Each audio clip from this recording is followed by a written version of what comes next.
An absent WWE star has revealed his new look amid Wyatt 6 rumours, an AEW team reuniting for Double or Nothing, and Tony Khan makes his AEW return during a wild Dynamite conclusion. It's time for the news. So it looks like it's finally going to happen this Saturday. King and Queen of the Ring, we are going to be getting the debut of the Wyatt 6, the return of Uncle Howdy. Something's happening, looking at the dates and all the clues that have been shared so far. Yeah, postal codes, as you said, dates as well. Everything just seems to be going towards King and Queen of the Ring. New teasers, though, obviously.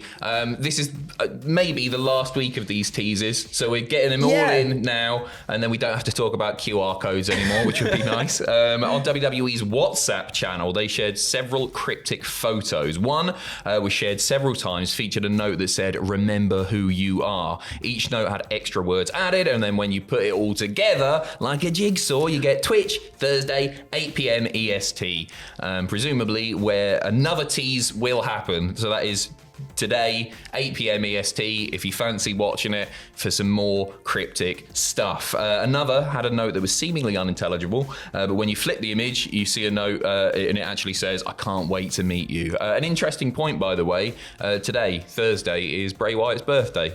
So dropping some new clues, maybe even a little bit of a reveal would certainly be appropriate. And rest in peace, Bray. Absolutely, yeah. Rest in peace.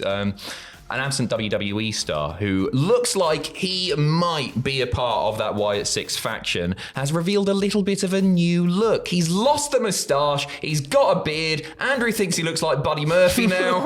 Dexter Lumis, a picture of him posted to social media, as you can see behind. He really does look like Buddy, doesn't he? Oh, absolutely, at this point, yeah. The beard stuff of it just makes me think of the Wyatt 6 and the big bushy beards and everything like that. Well, you know, with That's the Wyatt family. Though. That's not bushy enough for my when was liking. this taken? We don't know. That's true. You know? That's true, yeah. He's not wrestled since, can you believe it, May of last year. Wow. Due to, as reported at the time at least, a lack of creative for him. He would fit perfectly in the Wyatt 6 group for sure. Absolutely. I think he's definitely a name that's been floated around even maybe prior when we first saw Bray come back. And there was all the people in the crowd. Do you remember at Extreme Rules afterwards where all the puppets were like turning up in the crowd and stuff? I think a lot of people were like, "Oh, he's got to be one of them. He would just fit so perfectly." Sorry, and I think he would now, definitely. I feel like on his own, perhaps it wouldn't have worked so much, maybe. You know, we saw him do the stuff with The Way and Johnny Gargano and everything, but since Gargano's moved over to do more DIY stuff, and then you've got Austin Theory, who's with Grayson Waller as well, kind of just makes sense for him to fit in here. I think they really wasted him on the main roster. Obviously, we're getting to it now and everything, but NXT Dexter Lumis, I thought was great value. Stuff with Indy Hartwell especially, so really good. Enjoyed that. And then main roster, it was just a bit weird and crap, wasn't it? And I feel like we've basically wasted a year of that man's career because he could have been doing something. So I don't know. It'll be interesting to see if he's still got the beard, if he is indeed part of the Wyatt 6 group. He might just be training. It might not happen at all. He might not be a part of it. You'll have to tune in to our live reactions on Saturday night to find out, or watch the pay-per-view. It's up to you. Do both. An AEW team returning for a title match at Double or Nothing. This is exciting stuff. Oh, it's Death Triangle, everybody. It's DDP. Boom. Pac, Penta, and Rey Fenix reunited last night on Dynamite. They attacked the Bang Bang Gang, who was just talking all sorts of smack about that man Pac. Pac then threw down the challenge to Jay White and the Guns. My God, I felt like Tom Campbell right there. Dr. Seuss. Dr. Seuss. For the Unified, he threw down a challenge to Jay White and the Guns for the Unified Trios Championships, and that match was then confirmed a short while later. Now, obviously, injuries, absences, they've kept all three men sort of away from each other for quite a while at this point, because I did not even realize this. Their last match was over a year ago, not last January, but the January before, January 2023. No way. Which I was like, surely that can't be right. But then looking at everything, that's insane. That's cool, isn't it? I think they're unlikely to win. Yes, in me this too. case. Yeah. But it's good to see the old guy, the band back together. Yeah, absolutely. Especially with Fenix as well, because I feel like recently we were only talking about, he came back, he had a match, and then it was like, he's not medically cleared properly yet. So it's like, that sucks. But it's nice to see him back. Looking forward to this. Should be good. Live reactions as well to that on Sunday night with Ross and Tom.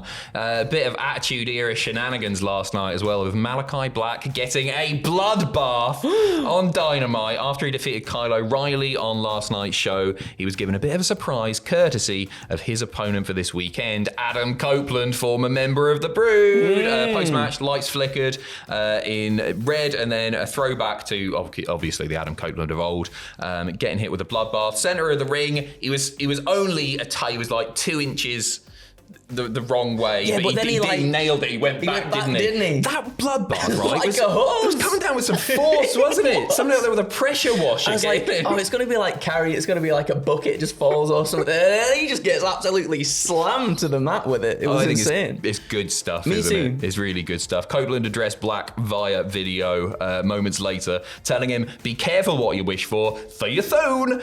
So he's going to be in that match in the barbed wire steel cage as well for the TNT title at Double or Nothing. I'm buzzing about this. I think it's been a really, really good feud. Yep.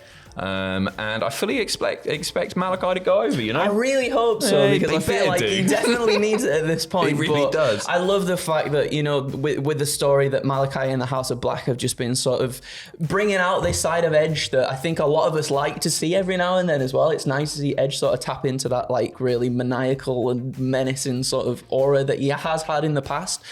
He was wearing a suit that almost looked like his Judgment Day suit. Yeah, and I was like, ooh, okay. Do we see maybe Adam Copeland turn? I think I called him Edge there. I apologise. Adam Copeland. Do we see Adam Copeland turn after this? Maybe go a little bit down a darker path afterwards? He likes getting silly with stuff like that, He doesn't he? does. I just think it's a good laugh. I think it's a great visual. I think it's something that they can replay again and again. It's just fun. And you know what? They nailed it. It wasn't like WCW Kevin Nash. I know it was off by a touch, but bloody Malachi big straight back, as you say. He really did. A big return on last night's Dynamite. It's only bloody TK himself. He's back! He's back! My goodness. So the go home episode of Dynamite, obviously before Double or Nothing, concluded with Bryan Danielson. He defeated Satnam Singh by DQ. Satnam punched a guitar. It was insane. Following interference by Jeff Jarrett and the rest of the total non-stop arseholes is what Tom has definitely written right there. The Young Bucks appeared soon after. They had an envelope. It was a bounty. They put a bounty on Bryan Danielson's head. Danielson was unable to fight off Matthew and Nicholas and Kazuchika Okada as well, and was dragged up the ramp with the intention of being put through a table. This was bonkers. Talk about Attitude Era stuff. It was insane. We see so the Tron lights up. Suddenly a car pulls up outside and Darby Allin gets out of the car, right? He's got a flamethrower in his hand. He has a flamethrower in his hand, but driving the car is the returning Tony Khan. He gets a little bit of a fist bump from Allin, and in comes Darby Allin with Tony Khan's, I guess, his permission to absolutely melt people. Yeah. But he chases them away anyway. He's shooting the flamethrower as Darby. It was insane. And then Nicholas gets put through the table instead of Danielson. Oh, it was chaotic. Oh, it was lovely. It was an insane way to end Dynamite, and also just to ramp up this Anarchy in the Arena match, because it's going to be ridiculous. It is going to be ridiculous. Yeah. It is going to be ridiculous. I'm really looking forward to it. Again, you want to talk about great visuals.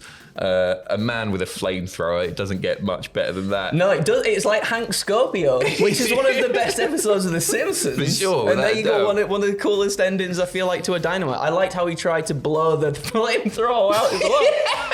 It didn't quite work, but it was still cool. That's not how they work at all. Speaking of Darby Allin, by the way, we got a few backstage details from Fightful about his return. Sean asked Darby how he was feeling physically. Darby said that he was not feeling great and said that he was in Montana when he heard that Eddie Kingston would miss the Anarchy at the Arena match at the pay-per-view. Darby said that he spoke with Tony Khan and said, Tony, I don't know what it'll take, but if I can get cleared by my foot doctor and nose doctor to be in this match, can we make it happen? And then Darby said that Tony replied, yeah, absolutely.